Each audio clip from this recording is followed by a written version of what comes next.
السلام علیکم، میرا نام ہے راجہ خرم، اور جیسا کہ آپ کو پتہ ہے کہ میں اللہ کے حکم سے عمرے پہ آیا ہوا ہوں، اور میں نے اس سے پہلے جو ایک ویڈیو ڈالی تھی جس میں چھوٹا سا میں نے ریویو دیا تھا مکہ کی اسٹریٹ کا، حرم کا، اور میں نے آپ کو بتایا تھا کہ جب میں زیارت پہ جاؤں گا مکہ سٹی کے اندر جو زیارت ہیں، جب میں زیارت پہ جاؤں گا تو اس کی جو بھی ڈیٹیل ایک ویڈیو ہوگی زیارتوں کی وہ میں بناؤں گا، آپ لوگوں کے ساتھ شیئر کروں گا۔ تو آج میں زیارت کے اوپر جا رہا ہوں اور مجھ سے جتنا ہو سکا تو میں اس کی ویڈیو بناؤں گا اور ساری کیپچرنگ آپ کو دکھاؤں گا، اور انشاءاللہ تعالیٰ آج مزہ آئے گا۔ اور ہسٹوریکل پلیسز کافی ہیں ادھر، تو یہ بھی صرف مکہ کے اندر جو زیارت ہیں ہم وہاں پہ جا رہے ہیں، تو انشاءاللہ تعالیٰ آپ ہمارے ساتھ رہیں۔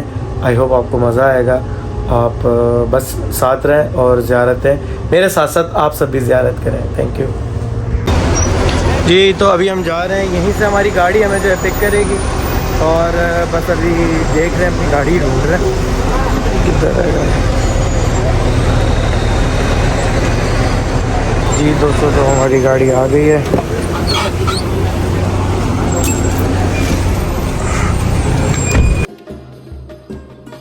جو بلڈنگیں آپ کو نظر آ رہی ہیں مسفلہ کا علاقہ ہے، یہاں پہ حضرت عمر فاروق رضی اللہ تعالیٰ عنہ کی بہن اور بہنوئی رہتے تھے، جہاں پر جو ہے وہ سورہ طٰہٰ کی تلاوت کر رہے تھے، اور حضرت عمر رضی اللہ تعالیٰ عنہ نے سنا، اور پھر اس کے بعد وہ بہن پہ تشدد کرنا شروع کر دیا، اور بعد میں جو ہے نا اللہ پاک نے پھر حضرت عمر رضی اللہ تعالیٰ عنہ کو جو ہے وہ ہدایت دے کر نبی کا خادم بنا دیا۔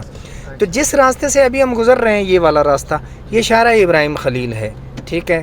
اس کی بھی ایک تاریخ ہے۔ اس کی تاریخ شروع ہوتی ہے جب حضرت ابراہیم علیہ السلام نے حضرت اسماعیل علیہ السلام اور اماں ہاجرہ کو یہاں بیت اللہ میں چھوڑا، اور پھر یہاں سے تشریف لے گئے، تو فرمایا گیا کہ اسی راستے سے آپ حضرت ابراہیم علیہ السلام واپس تشریف لے گئے۔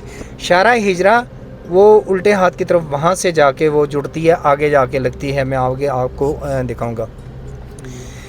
تو بیت اللہ چونکہ روئے زمین میں عظیم جگہ ہے، اللہ تعالیٰ قرآن کریم میں فرماتے ہیں ان اول بیت وضع للناس للذی ببکۃ مبارکا وہدی للعالمین، کہ یہ زمین کا ٹکڑا اللہ فرماتے ہیں کہ شروع ہی سے میں نے اپنے گھر بیت اللہ کے لیے منتخب فرمایا، اور روئے زمین کے انسانوں کے لیے ہدایت کا مرکز بنا دیا۔